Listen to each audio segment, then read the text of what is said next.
Oo, pre. Uy, pre. Paring Bambitoy. Tara, apply tayong trabaho.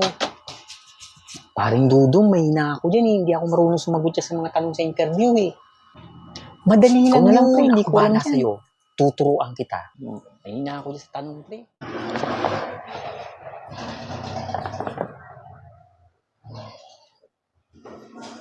Kinakabahan ako, paring Dodong. Ako bahala sa'yo.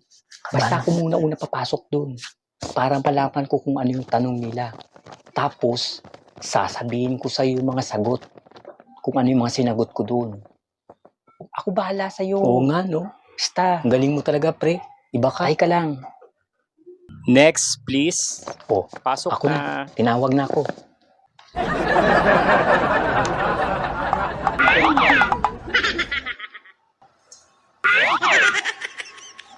Anong pangalan mo?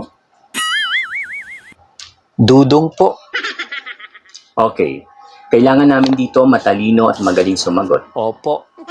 Okay? Opo. Okay. Sino ang nakadiscover ng Pilipinas? Si Ferdinand Magellan po.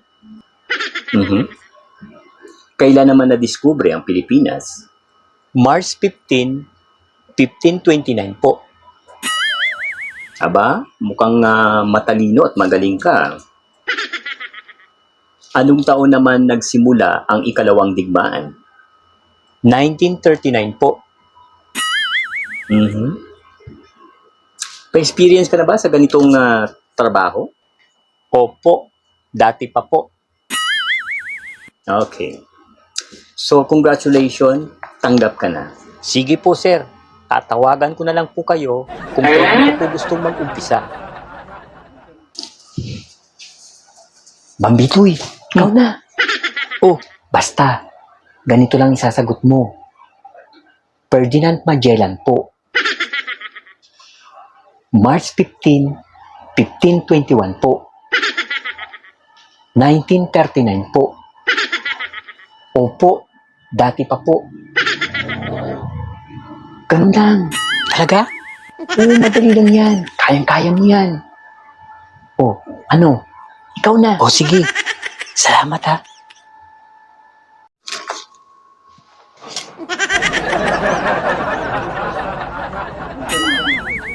Kailangan namin dito matalino at magaling sumagot.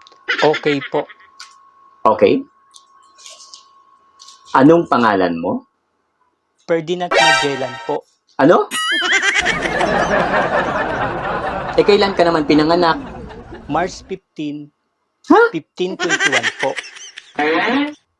Pang ilan ka sa magkakapatid? 1939 po. Abnormal ka ba? Opo, dati pa po.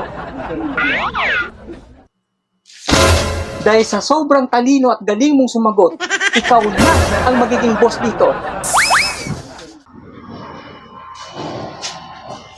Kalukuhan mo talaga, Dudong. Sabi mo yun ang sagot ko. Ba't nagalit sa akin?